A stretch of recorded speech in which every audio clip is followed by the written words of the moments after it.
Oi, pessoal, tudo bem? Nas nossas últimas aulas, eu apresentei para vocês um pouco sobre o problema da gente ter muita literatura e precisar sintetizar a literatura. E eu apresentei para vocês também o problema de como fazer essa síntese, tá? Então a gente cobriu rapidamente o que é uma revisão da literatura, uma revisão narrativa, alguns métodos quantitativos para fazer uma combinação de resultados empíricos e, por fim, eu mostrei para vocês quais são os princípios de uma meta-análise. O que eu quero fazer agora é apresentar um pouco mais de detalhes sobre um dos assuntos que eu mencionei no vídeo anterior. A gente conversou um pouquinho no nosso encontro virtual sobre os passos de se fazer uma meta-análise e eu mostrei para vocês que o primeiro passo que a gente precisa prestar mais atenção é como definir a nossa pergunta ou nossa hipótese, tá? Então, vocês devem lembrar desse slide que eu mostrei para vocês, essa figura sobre uma anedota de como funciona o método científico, mas eu queria focar um pouquinho nesse vídeo em como fazer uma boa pergunta. Eu disse no nosso encontro que fazer uma boa pergunta não é trivial, depende muito do background de cada um de vocês, depende do que vocês conhecem da teoria e de história natural sobre o sistema que vocês estudam, mas eu queria tentar dar algumas dicas para vocês conseguirem formular perguntas que tenham escopo para serem utilizadas numa meta-análise e utilizando alguns recursos que eu venho ensinando para o pessoal do meu laboratório e alguns colegas. Então vamos lá. Se vocês derem uma olhada no capítulo 3 do livro da Korytcheva, o capítulo 3, sobre os primeiros passos de fazer uma meta-análise, ele vai começar exatamente nesse aspecto que a gente está conversando aqui. Tá? Como é que a gente começa e começar parte do princípio de que a gente tem uma pergunta. Tá? A gente tem uma pergunta meta-analítica e essa pergunta foi formulada com o propósito de ser respondida por uma meta-análise. Então, para quem quiser dar uma olhada em mais detalhes, vocês podem olhar o capítulo 3 desse livro, que ele vai apresentar para vocês como formular uma pergunta meta-analítica. A gente poderia fazer um curso inteiro sobre método científico, que não é o propósito dessa disciplina, ou a gente poderia pelo menos focar uma ou outra aula sobre desenvolver pergunta, hipótese e previsão. Eu não vou gastar tempo agora, porque eu estou gravando os vídeos enquanto eu estou dando a disciplina, então eu não vou ter tempo para fazer isso, mas eu vou colocar um link para vocês para as aulas do professor Glauco Machado, que é meu colega do Departamento de Ecologia da USP, e o Glauco, ele e eu damos uma disciplina, e nessa disciplina o Glauco apresenta uma aula sobre pergunta, hipótese e previsão. E eu vou disponibilizar para vocês o link para vocês darem uma olhada na aula do Glauco sobre como elaborar uma pergunta, uma hipótese e uma previsão. Aqui eu quero focar exclusivamente na pergunta meta-analítica, tá? E a gente vai começar a dar uma olhada nisso pelo capítulo que eu falei do livro da Korytcheva. Então, se vocês olharem lá no capítulo da Korytcheva, vocês vão encontrar uma frase no capítulo 3 que diz o seguinte: existem 4 componentes críticos para criar uma pergunta de pesquisa efetiva. E aqui uma pergunta de pesquisa falando sobre síntese. Lembra que a gente estava fazendo uma síntese que é uma meta-análise. Tá? Então, para que essa pergunta seja eficiente, a gente precisa que ela tenha 4 componentes. Tá? E esses 4 componentes estão apresentados aí no texto. Tá? O primeiro componente é o sujeito, e no nosso caso, esse sujeito, como a gente está tratando de meta-análises em ecologia e evolução, esse sujeito muito provavelmente vai ser uma população de estudo.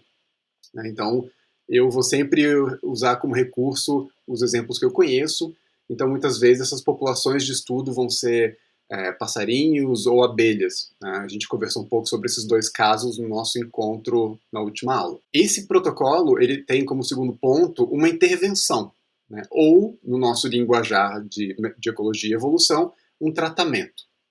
Então, lembra que, como eu mencionei para vocês nas outras aulas, a meta-análise surge num contexto clínico, muitas vezes. Né? A história dela está associada com esses eventos clínicos. E no estudo clínico você tem uma intervenção, que é um tratamento. Você está aplicando algum fármaco num grupo versus um grupo controle. Em meta-análise em ecologia e evolução, a gente pode ter uma situação muito semelhante também. Então você pode ter um grupo tratamento e um grupo controle nos estudos empíricos originais que vocês querem sintetizar. Então a pergunta de vocês, ela pode ter esses 2 aspectos na definição do que vocês querem responder. Muitas vezes esse tratamento ele pode ser definido também em termos mais operacionais como uma variável independente de interesse, né, ou a variável preditora que a gente vai usar no nosso modelo. Né? Então, imagina, eu vou dar o exemplo do artigo que eu mencionei para vocês, da meta-análise do Ryan Weaver, que está lá no site do Classroom, e na meta-análise do Ryan, a variável preditora de interesse, ou o tratamento, ou a intervenção que era de interesse do Ryan e dos outros pesquisadores, era o tipo de carotenoide, que é um pigmento, que os passarinhos depositam nas penas. Tá? Então, o Ryan classificou os carotenoides em duas grandes categorias, e essa era a variável de interesse daquele estudo. Então, a pergunta do Ryan, ela tinha uma população, que são espécies, a população no caso da pergunta meta-analítica são aves, que são as espécies de aves. A variável preditora, ou tratamento, é o tipo de pigmento. O resultado, que é o terceiro ponto de uma pergunta eficiente, o terceiro componente, é a nossa variável resposta de interesse. Tá? Então, a variável resposta de interesse, no caso da meta-análise do Ryan, são variáveis de história de vida desses passarinhos. Tá? Então, a pergunta dele, a gente está quase formulando a pergunta toda, e deixa eu só falar do quarto componente, aí eu faço a pergunta do Ryan aqui para vocês terem um exemplo de uma pergunta meta-analítica. O quarto componente é o que eles chamam de uma comparação grupo-controle. Tá? Então, isso precisa estar explícito muitas vezes na pergunta para que ela faça sentido, mas muitas vezes o controle ou essa comparação está implícito na pergunta. Tá? Então, vamos voltar para o caso do Ryan. Né? Eu vou mostrar aqui para vocês o artigo dele, para vocês acompanharem comigo na tela qual é a pergunta que ele fez, para vocês terem uma ideia de como responder isso. Então, está aqui o artigo do Ryan. Vocês têm acesso a ele, eu vou colocar o link também na descrição do vídeo. Tá aqui, tá? Esse parágrafo da introdução do artigo do Ryan, ele descreve exemplos prévios de dependência de condição baseado em pigmentos de carotenoides em aves. Então o Ryan já começa um parágrafo definindo que a gente está falando de pigmentos tipo carotenoide, a gente está falando de aves, e a gente está falando que esses pigmentos estão associados com condição dependência, tá? Os indivíduos conseguem expressar mais pigmentação avermelhada, alaranjada, quando eles estão em melhores condições. E o Ryan, ele descreve a pergunta no formato de hipótese, e a hipótese do trabalho é que a força, né, ou a magnitude de uma relação. Então lembra que a meta-análise a gente está investigando uma variável resposta. Então a hipótese do Ryan começa exatamente com essa resposta, tá? Com essa variável resposta, olha só. A força ou a magnitude da relação entre sinais de coloração, ou seja, características de coloração dos passarinhos, e qualidade individual. A gente já sabe logo de cara, pela hipótese que o Ryan está apresentando, ou pela pergunta, que essa meta-análise tem como uma variável resposta um tamanho de efeito, que é uma correlação, um coeficiente de correlação. Olha lá, de novo. Que a força ou a magnitude de uma relação entre um sinal de coloração e a qualidade individual, ou seja, logo de cara, variável resposta, é dependente. Essa palavrinha dependente já dá pra gente a dica de que ele vai apresentar agora qual que é a variável preditora. É dependente se aquele display de coloração envolve a conversão de um carotenoide da dieta. Tá? Em outras palavras, se vocês continuarem lendo esse trabalho, vocês vão perceber que essa conversão metabólica do carotenoide da dieta quer dizer que existem dois tipos de grandes grupos de carotenoide. Existem os que vêm direto da dieta, e existem aqueles que são metabolizados, e os passarinhos utilizam aquele carotenoide metabolizado como pigmento. Então, logo de cara, a gente tem todos os componentes que a gente precisa para ter uma boa pergunta do ponto de vista científico e para fazer uma meta-análise. Tudo bem? Então vamos voltar lá no capítulo da Coritiba. Então esses aqui são os 4 componentes críticos. Tá?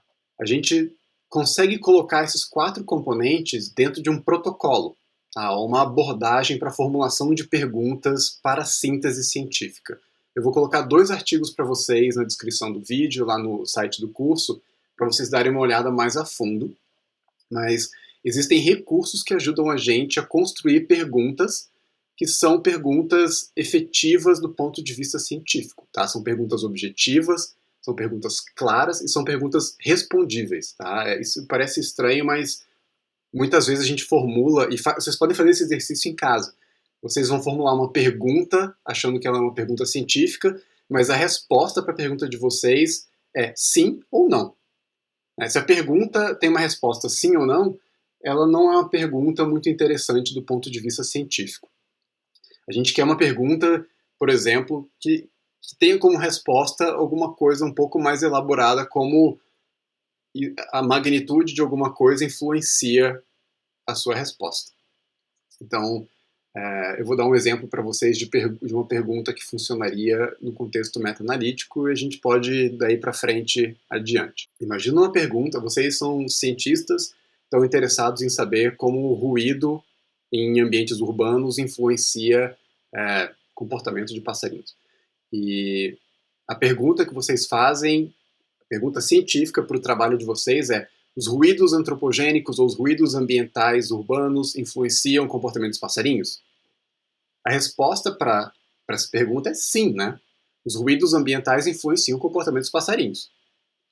Isso não me parece uma pergunta muito potencialmente interessante cientificamente. Agora, se você faz uma ligeira mudança nessa pergunta e você coloca um como no começo dela, né? Como os ruídos urbanos influenciam o comportamento dos passarinhos, a sua resposta agora é uma resposta que deixa você testar alguma coisa cientificamente relevante. Como os ruídos urbanos influenciam o comportamento dos passarinhos leva agora para o desenvolvimento de uma hipótese, e a sua hipótese nada mais é do que uma afirmação plausível para responder essa sua pergunta. Vocês podem assistir o desenho do Dinotrem que as minhas filhas assistem e eles vão ensinar vocês o que é uma hipótese melhor do que eu. E com essa resposta plausível, agora o leitor sabe para onde a gente vai. Então é isso que eu quero que vocês façam na meta-análise. Eu quero que vocês olhem para essa pergunta com mais carinho, utilizem essa abordagem que chama PICO, tá? Então, se vocês olharem o capítulo 3 do livro da Korytcheva, a gente tem uma abordagem que chama PICO, e eu vou colocar 2 artigos para vocês que descrevem um pouco melhor como funciona essa abordagem, e a partir desse ponto, a gente vai ter uma pergunta agora que pode ser tratada no contexto meta-analítico.